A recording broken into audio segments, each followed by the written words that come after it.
Alright, so we are going to install Lamin-x on a headlight or fog light with a dome, convex, or curvature shape to it. These sometimes are a little bit more complex than a standard flat light, so I'm going to show you the best technique to install it on a light like this. I have it removed from the vehicle just for demonstration purposes, but you can easily leave it on the car, leave the lens on the vehicle, and apply the Lamin-x directly onto the light while it's still installed.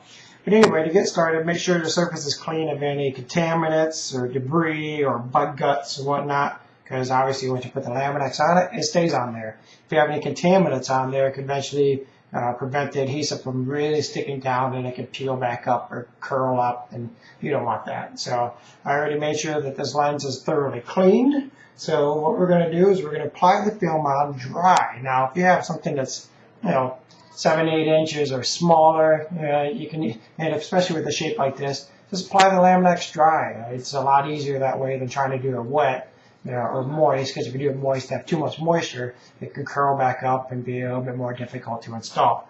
So what we're going to do is we're going to peel the Lamin-x from the liner. And I'm going to start by lining up as best as possible. Now this light has alignment nipples on it, so I'm just going to try to center it in alignment between the nipples as best as possible.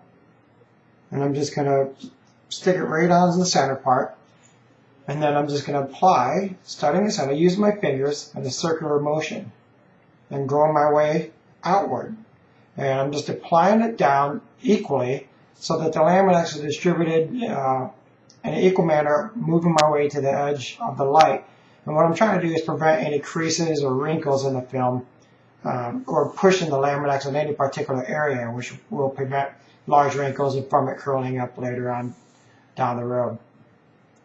So I'm just still going around in a circle, and I can see it in somewhat spots where it's actually bunching up. And you just kind of make sure you push those areas down, but distribute the Lamin-x equally. Don't allow it to bunch up in one particular area so you get one huge crease, because it'll pop back up later on down the road. So just keep going in a circular motion. When I get close to the edge, I can just push down those small wrinkles.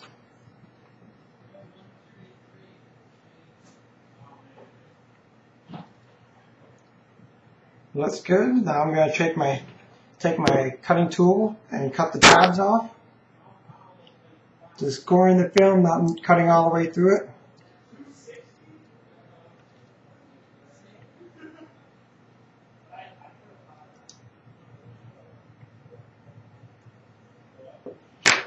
And one last sweep around it. And there you go. You got Lamin-x installed perfectly without any wrinkles on the light with a convex curve and shape to it.